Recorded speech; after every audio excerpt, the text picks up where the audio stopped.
Before beginning assembly, make sure you have all your parts and hardware.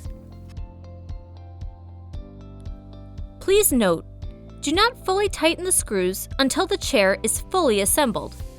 Loosely fastening the screws during assembly will help to ensure the screws will align with the screw holes. Only fully tighten the screws after the chair has been fully assembled. Place the connecting bars onto one of the frames. Make sure the bend of the connecting bar goes towards the bottom of the chair. Slide the second frame onto the connecting bars.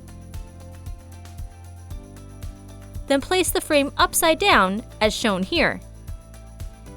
Align the screw holes on the connecting bars with the screw holes on the frame. Insert the 4 seat screws into the holes.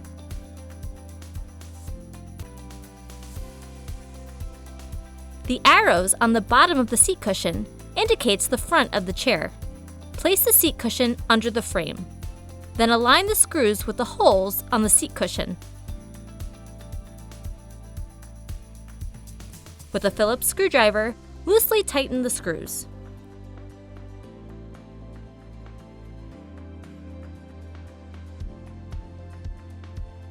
Turn the chair right side up. Next, you'll attach the backrest to the frame. Align the screw holes on the frame with the screw holes on the backrest.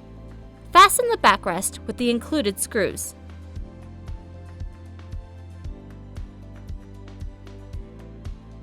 With a Phillips screwdriver, attach the connecting bar with the included screws.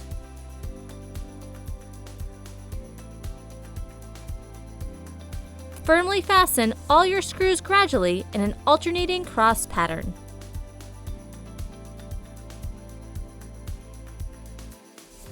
You're now ready to enjoy your new chair.